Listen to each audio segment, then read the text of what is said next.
करने वाले हैं या कैसा कार्य करने वाले हैं, अथवा इस कार्य की निष्पत्ति क्या होने वाली है, यह हमें हमेशा बोध होना ही चाहिए।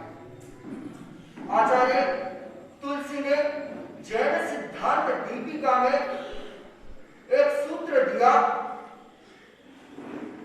यथार्थ ज्ञान यथार्थ बोध सम्यक ज्ञान।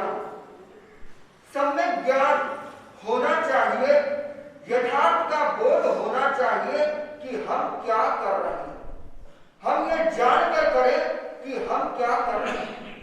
धर्म कर रहे हैं, सामायिक कर रहे हैं, जब कर रहे हैं तो उसकी निष्पत्ति क्या है। हम एक धरे में नहीं चले कि उसने किया इसलिए मुझे भी ऐसा करना,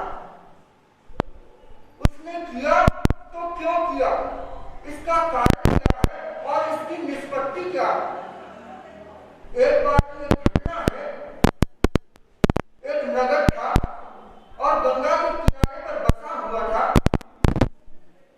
उस नगर में एक माघ जी नाम के पंडित रहते थे। माघ जी पंडित बहुत विद्वान पंडित, बहुत ही प्रसिद्ध पंडित थे। वहां के जन जन उन्हें जानता था और वह रोजाना अपने नित्य कार्य के लिए, नित्य कर्म के लिए गंगा के किनारे जाया करते थे, शौच के लिए गंगा किनारे जाया करते थे। और रोज जाना और पुराने जमाने की जैसी परंपरा थी, हाथ में लोटा लेकर जाना। आजकल तो सब कुछ अंदर हो गया है, लेकिन उस समय में बाहर जाना पड़ता था और हाथ में लोटा लेकर जाना पड़ता था। तो माघ जी पंडित ने रोज जाते थे तो सोचा कि रोज मैं जाता हूं, इतना बड़ा मैं पंडित हूं, इतना विद्वान हूं, तो रोज मुझे हाथ में लोटा लेकर जाना पड़ता है। ये लोग मुझे देखते हैं, ये अच्छा नहीं लगता। रोज लोटा लेकर जाता हूं, अच्छा नहीं लगता, तो करूं क्या। तो युक्ति लगाई कि लोटे को वहीं पर रख दिया जाए, क्योंकि गंगा का तट है, पानी वहीं से उपलब्ध हो जाएगा और मेरा नित्य क्रम वहीं पर सुचारू रूप से चलेगा। यह सोचकर पंडित जी ने सोचा कि इस लोटे को यहीं पर कहीं रख देना चाहिए। अब लोटे को रखे कैसे, उसकी सुरक्षा की जिम्मेदारी ले कौन। तो पंडित जी ने अपना ज्ञान लगाया। सारा कार्य पूर्ण होने के पश्चात उन्होंने गंगा से कुछ दूरी पर थोड़ा सा रेत खोदा, रेत खोदी और इधर उधर देखा, कोई देख तो नहीं रहा। इतना विद्वान पंडित है, कोई देख ले इस प्रसिद्ध पंडित को कि ये क्या कर रहा है, इसलिए देखा इधर उधर, कोई देख तो नहीं रहा, कोई नहीं देख रहा। रेत खोदी और उस लोटे को उसके अंदर गाड़ दिया। उस लोटे को गाड़ दिया और उस पर पुनः रेत यथा अवस्थित कर दी, जैसे रेत थी वैसे कर दिया। अब माघ जी पंडित ने सोचा कि कल पुनः आऊंगा तो पता नहीं चलेगा कहां लोटा छिपाया है मैंने। तो उस पर एक रेत का धुआं बना दिया, टीला टाइप में छोटा सा बना दिया, रेत का धुआं बना दिया। और ये जब कार्य कर रहे थे पंडित जी, तो पंडित जी को तो पता नहीं चला। झाड़ियों में छिपकर एक व्यक्ति पंडित जी को देख रहा है कि किस प्रकार पंडित जी क्या क्या कर रहे हैं। ये तो नहीं देखा कि लोटा छिपाया है, ये जरूर देख लिया कि धुआं बनाया है पंडित जी। जरूर कुछ ना कुछ कारण है कि पंडित जी ने आज धुआं बनाया है। रोज तो नहीं बनाते, आज ही बनाया है, कुछ ना कुछ कारण है। और कारण क्या है ये पता नहीं। और पंडित जी को जाकर पूछे कैसे कि ये कार्य किस प्रकार कर रहे हैं और क्यों कर रहे हैं। लेकिन मन में सोच लिया कि हो ना हो जरूर कोई ना कोई बहुत बड़ा कारण है जो आज पंडित जी धुआं बना रहे हैं। यह आदमी को बोध नहीं होता कि वह क्यों कर रहा है, सामने वाला क्यों कर रहा है, किस लिए कर रहा है, लेकिन उसने किया तो मुझे भी करना है। और जब पंडित जी करते हैं, कोई महापुरुष करता है या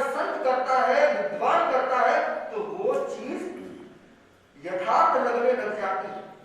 कारण तो उस व्यक्ति ने पंडित जी को देखा, पंडित जी ने सारा कार्य किया और पंडित जी आश्वस्त होकर वहां से रवाना हो गए। पंडित जी ने यह कार्य किया तो मुझे भी करना है। वह व्यक्ति बाहर आया, उसने भी वह बनाना चालू किया। दो व्यक्ति आए, उन्होंने उसे देखा तो उससे पूछा, भाई क्या बना रहे? तो उस व्यक्ति ने कहा, पूछो मत, जानो मत, मां जी पंडित ने धुआं बनाया है तो आज हमें भी धुआं बनाना है।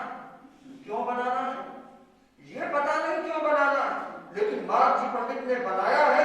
हो सकता है कोई नक्षत्रों का कारण हो, कोई ग्रहों का फेर हो, इसलिए धुआं बनाया है, तो मुझे भी धुआं बनाना है।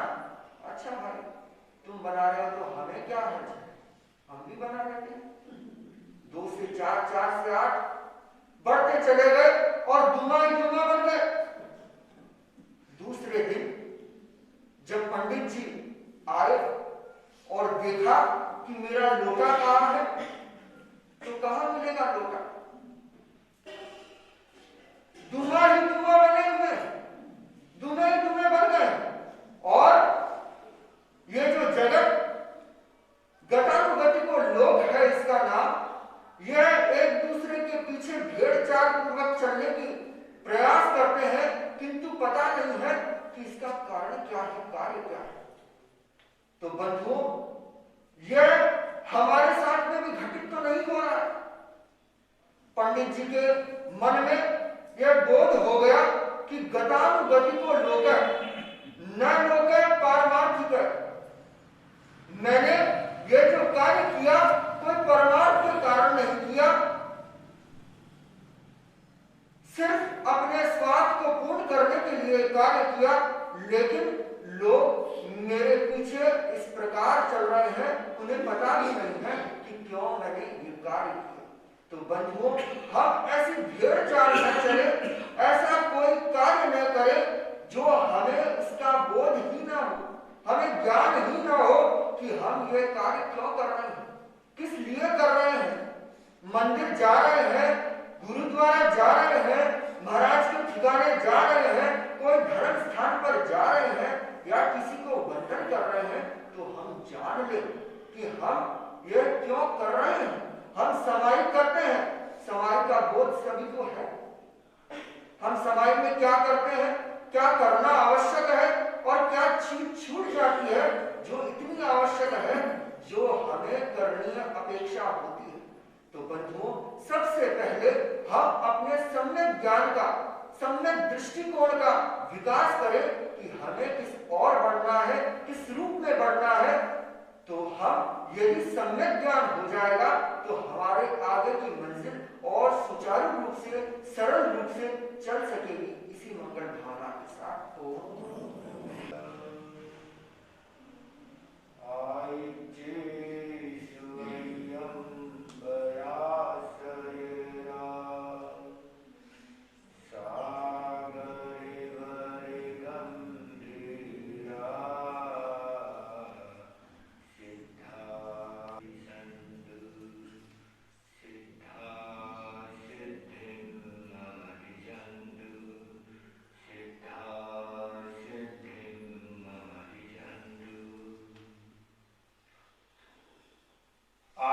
की स्तुति करता हूँ। परम पावन आचार्य प्रगट को से भक्ति वंदन करता हूँ। साथी संत पिठान में पुत्र भगवान के पास जाते हैं कि आपने हमें जो राज्य दिया था, उस राज्य को भारत ने छीन लिया है, तो अब हमें हमारा राज्य वापस प्रदान करना है। भगवान ने कहा कि मैं तुम्हें वह राज्य दूंगा जिस राज्य को कोई छीन नहीं सकता।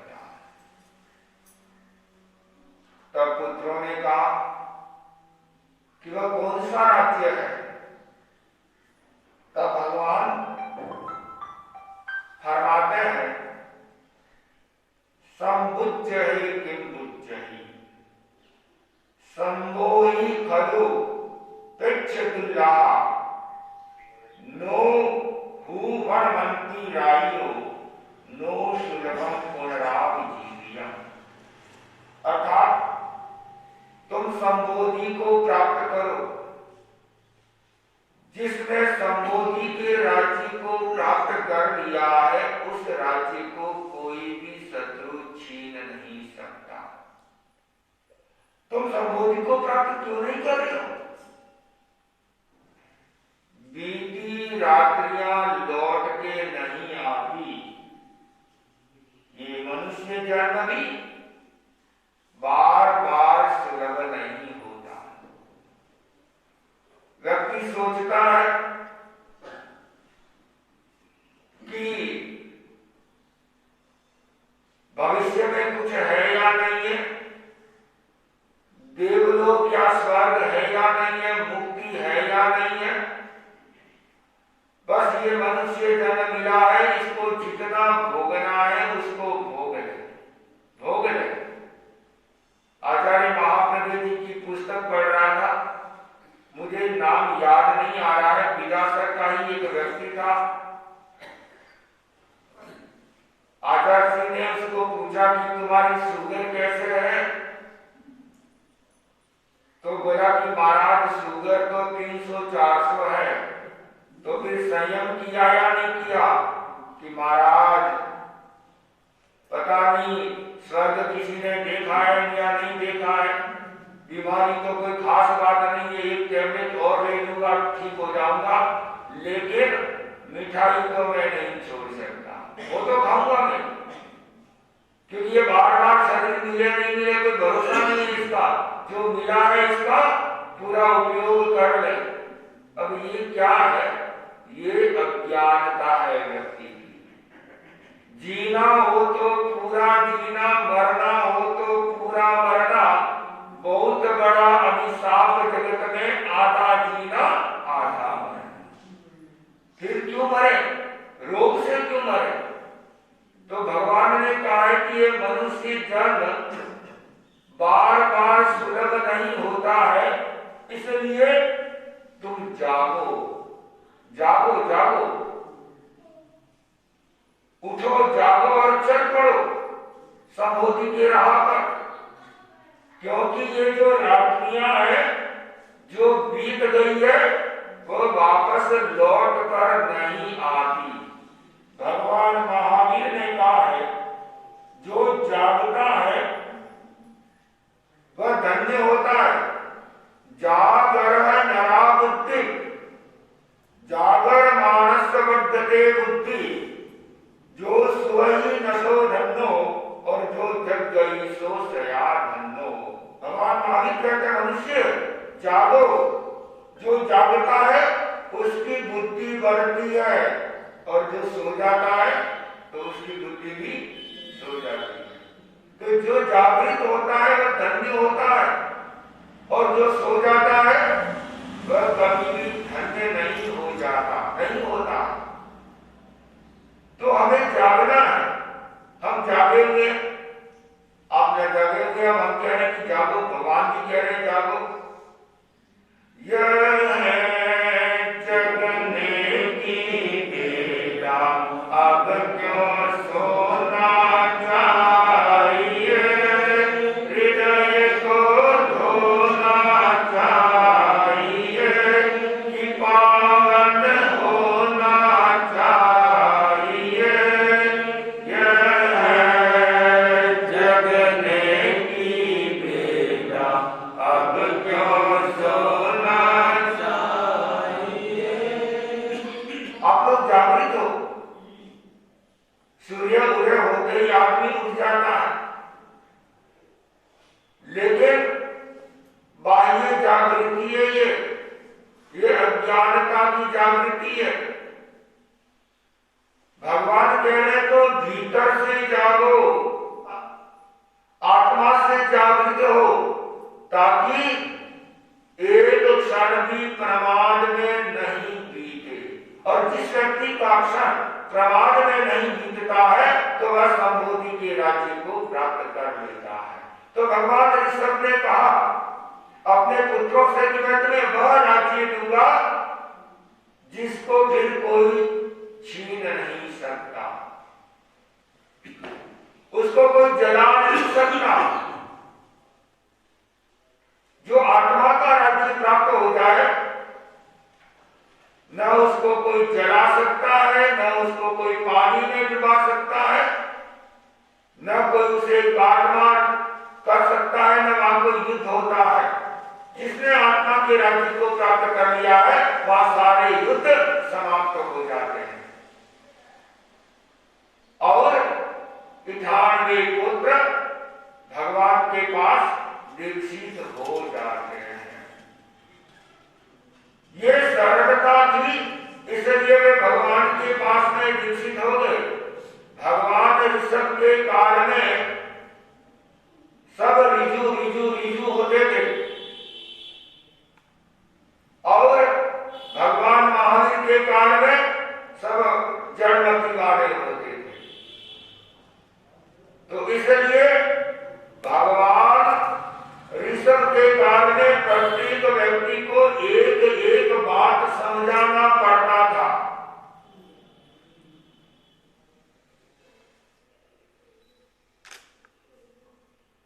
लोग गए कि धान तो पक गया है, उस धान को कैसे निकाले। ऋषभ जब राजा था तब कहा कि बैलों को उस पर चलाया जाए, धान काट करके उस पर चलाए, फिर धान निकाल ले। जब बैलों को चलाया तो बैल धान खाने लगे और वो सारा वही खाने लगे तो अब वो खुद हम क्या खाएंगे। भागते ऋषभ के पास में गए तो ऋषभ ने कहा कि उनके छीका बांध दो। छीका बांध दिया। अब छीका बांध दिया तो वापस खोलने का भी तो वो उतनी सरलता थी कि वो खोलना भी बुद्धि में नहीं आया। भागते कहा कि ये भोजन नहीं कर रहे, मर रहे हैं। तो भगवान ने कहा कि छीके खोले या नहीं खोले, वो तो नहीं खोला तो उसको खोलो। अब एक एक बात इतनी उनको बतानी पड़ती है। धान वो कच्चा खाने लग गए तो पेट में दर्द होने लग गया। तो भगवान ने कहा कि इसको पकाओ, अग्नि से पकाओ। अग्नि बताया तो उन्होंने सारा अग्नि में डाल दिया। तो भगवान के पास भागते गए कि ये कौन सा ऐसा घी आ गया है कि सारा का सारा धान वही खा गया है। तो भगवान ने कहा कि बीच में पात्र रखो। अब इतनी बात उनको समझानी पड़ती थी। इतने सरल थे, इतने लिखित थे। और भगवान महावीर के समय में लगभग वक्र गति वाले थे तो उनको भी समझाना पड़ता था एक बात को। तो जब तक संबोधि प्राप्त नहीं होती है तब तक आप आत्मा के राज्य को प्राप्त नहीं कर सकते, शाश्वत राज्य को प्राप्त नहीं कर सकते। तो समझाना पड़ता है, हर बात को समझाना पड़ता है। इसलिए भगवान महावीर ने 5 महाव्रतों की सिद्धांत दिया। भगवान ऋषभ ने 5 महाव्रतों का सिद्धांत दिया। भगवान ऋषभ से के बीच के महावीर के बीच के जितने तीर्थंकर हुए हैं उन्होंने 4 महाव्रतों का सिद्धांत दिया।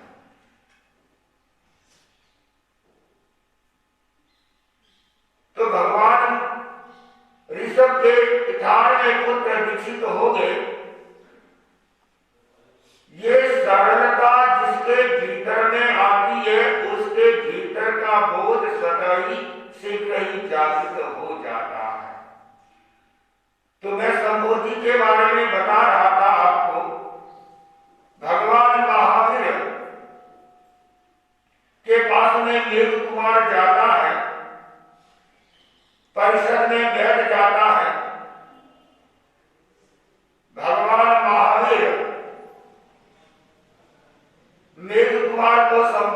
करते हुए फरमाते हैं कि तुम इतने क्लीन कैसे हुए, इतने कायर कैसे हुए कि घर जाने का सोच लिया।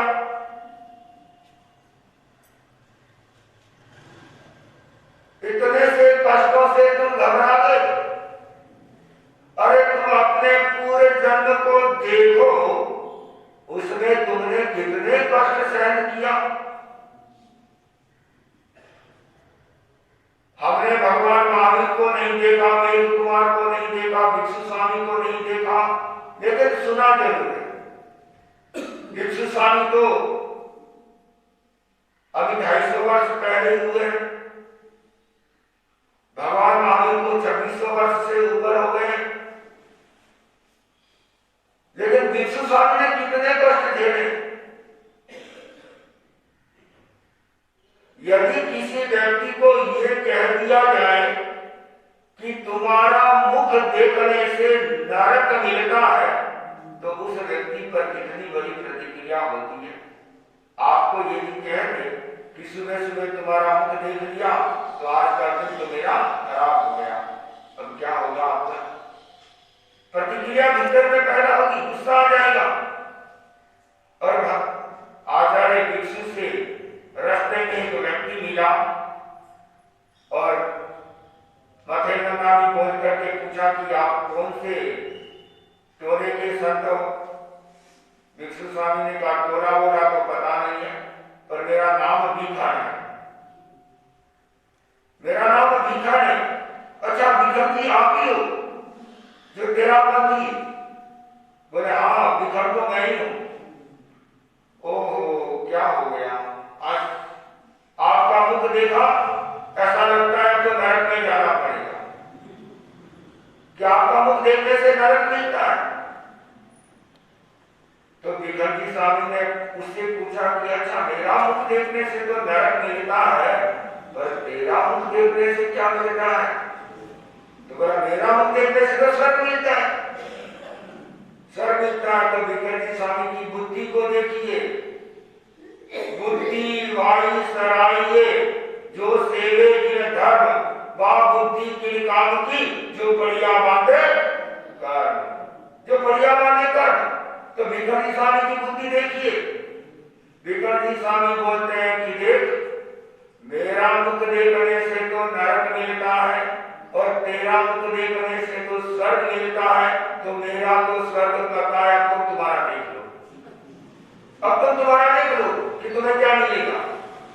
यह कितनी समता, इतने कष्ट सहने वाला व्यक्ति ही भिक्षु बन सकता है, महान बन सकता है।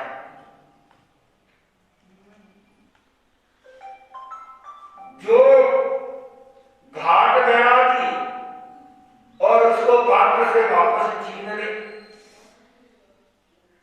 कीर्ति बाई की घाट कितनी प्रसिद्ध है, और वो भी घी से ही तो वापस घाट देगी। ये महान दृढ़ संकल्प शक्ति वाले व्यक्ति इतने बड़े कष्टों को सहन कर सकते हैं। तो भगवान महावीर कहते हैं कि मेरे कुमार तुमने पूरे जन्म में जो कष्ट सहे हैं, वैसा कष्ट तो ये कुछ भी नहीं है। रात में संतों ने तुम्हारे ठोकर मार दी या तुमको अच्छे से सोने नहीं दिया और इतने से कष्ट से तुम विचलित हो गए। भगवान तो अतीन्द्रिय ज्ञानी थे, संपूर्ण ज्ञान के धनी थे कि व्यक्ति के मन में क्या हुआ वो चल रहा है तो उन्हें पता लगता था। गणधर गौतम भगवान के संवत्सरण में जाते हैं, इस संकट के साथ में जाते हैं कि मैं भगवान से वाद विवाद करूंगा। बड़े विद्वान थे गौतम जी, महापंडित थे, लेकिन जैसे भगवान आओ गौतम इतना कहते ही आश्चर्य होता है कि मेरा नाम जानते हैं। भीतर में अहंकार तो था कि मेरे को कौन नहीं जानता, इस ब्रह्मांड में, इस सृष्टि में मेरे को कौन नहीं जानता, सभी जानते हैं मैं इतना विद्वान हूं, इतना महापंडित हूं, इतने यज्ञ करवाया मैंने, तो मेरे को सभी जानते थे, इसमें कोई बड़ी बात नहीं है। तब जब भीतर की बात कही, जीव के भीतर में जो संदेह था जीव के प्रति, उस संदेह की बात कही, तब गौतम आत्मसमर्पण कर दिया और प्रथम शिष्य बनने का सौभाग्य गंधर्व गौतम को प्राप्त हुआ। तो भगवान अतीन्द्रिय ज्ञानी थे और उस अतीन्द्रिय ज्ञान के आधार पर मेघ कुमार को प्रतिबोध दे रहे हैं कि तुम अपने पूरे जन्म में देखो, वेदांत पर्वत की तरह में तुम सुमेरु पर्वत नाम का हाथी था, तुम्हारे टोले में अनेक हाथी और हथीनियां थी, तुम उसके युद्धपति थे। एक बार जंगल में दावानन लगा, भयंकर आग लगी, सारे पशु इधर उधर भाग रहे थे, तुम्हारा शरीर भी जर्जर हो चुका था, बुढ़ा हो चुका था,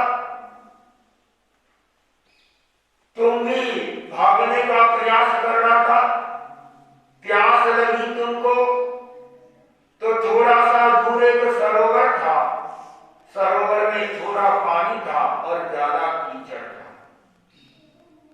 तुम पानी पीने के लिए गया, लेकिन वहां कीचड़ में तुम्हारा पांव धंस गया और तुम कीचड़ के अंदर जा रहे हो।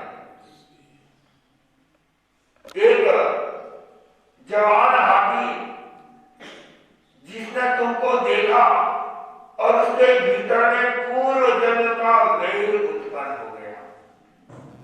जब हम कर्म का बंधन करते हैं तब हमें पता नहीं पड़ता है, हम हंस के तो बांधते हैं और जब रो रो करके भोगना पड़ता है ना, तब हमको भीतर में ये होता है कि वो मैंने कौन से जन्म में कौन से क्या कर्म किए थे। बहुत बार लोग आते कि महाराज आज दिन तक तो किसी का हमने दिल भी नहीं दुखाया है, लेकिन पता नहीं इतने कष्ट क्यों आ रहे हैं, ऐसा लगता है कि सारे कष्ट मुझे क्यों आ रहे हैं। अभी तो तुमने कुछ किया या नहीं किया, लेकिन पूर्व जन्म में जो कर्मों का बंधन किया है वह तो आदमी को भोगना पड़ता है। अपने यहाँ एक साथी थी, अब तो देवलोक हो चुकी है, रास्ते में किसी प्रेत आत्मा ने उनको अपने गिरफ्त में ले लिया और वर्षों तक वह प्रेत आत्मा उसके साथ में रही। आचार्य महाप्रभु जी ने उस प्रेत आत्मा से बात किया, उसके माध्यम से, साधु जी के माध्यम से, और उस प्रेत आत्मा ने ये कहा कि महाराज पूर्व जन्म में इसने मेरा हार मैंने इसके पास में रखा था, वो वापस नहीं दिया और मुझे तड़पा तड़पा करके मरना पड़ा, तड़प तड़प करके मैं मरी, इसलिए अब मैं भी इनको तड़पा तड़पा करके मारूंगा। बहुत कष्ट दिया उनको। तो आचार्य जी ने फरमाया कि तुम्हें वह हार वापस मिल जाएगा।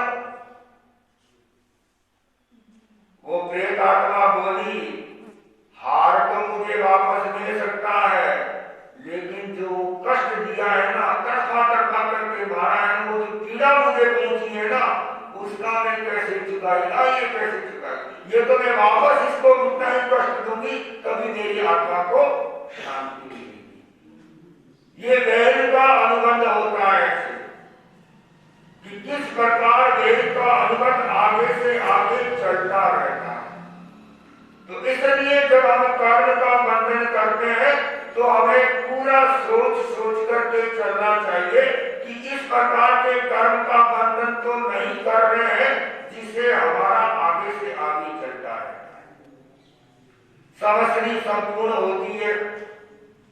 और आप तो क्या करते हो उसके बारे में खमरखाना, जिससे वैर है उससे तो खमरखाना नहीं करते, लेकिन आपस में जिसके कुछ है नहीं खमरखाना सा खमरखाना सा खमरखाना सा। अरे जिससे कभी तुम्हारा बोलचाल भी नहीं हुआ है, आराम से सब हो सब कुछ हो, उससे तो आप खमरखाना सा खमरखाना सा खमरखाना सा। और जिससे आपका भीतर से वैर है, भीतर से आपको कष्ट है, और उनके पास में तो उनसे तो खमरखाना नहीं करूंगा, फिर उस खमरखाना से क्या फायदा। बहुत से ऐसे लोग हैं जो मरणासन पर है पर खमरखाना तो नहीं करेंगे। ये इतना बड़ा अहंकार होता है, तो फिर उस खमरखाना से क्या फायदा कि ऊपर से कर लेते हैं। और जब ऐसा खमरखाना जब भीतर से शरीर नहीं निकलता, भीतर से कांटा नहीं निकलता है, तब तक वह शरीर है ना, वो भाव है, वह आगे से आगे चलता रहता है, वह बंधन आगे से आगे चलता है। और उसको किस जन्म में कब भोगना पड़ता है इसका कोई लेखा जोखा नहीं होता है। वह कभी भी कर्म उदय में आ सकता है। तो वैर का अनुभव इतना प्रबल होता है, जब जागृत होता है तब वह पूरा हिसाब चुकता करता है। वैसे उस हाथी के भीतर में वैर का भाव उत्पन्न हुआ पूरे जन्म का, और उसने कीचड़ में फंसा हुआ था, दबा हुआ तो था ही, और उसके बाद में वह उसको अपने हाथी दांतों से वह उसको मार रहा है। और वो क्या करे, क्योंकि अब तो ताकत नहीं है, तो बूढ़ा हो गया, अंग सारे गल गए, उतनी ताकत नहीं है, तो वह उसका क्या सामना करे। और उसमें निकल गया।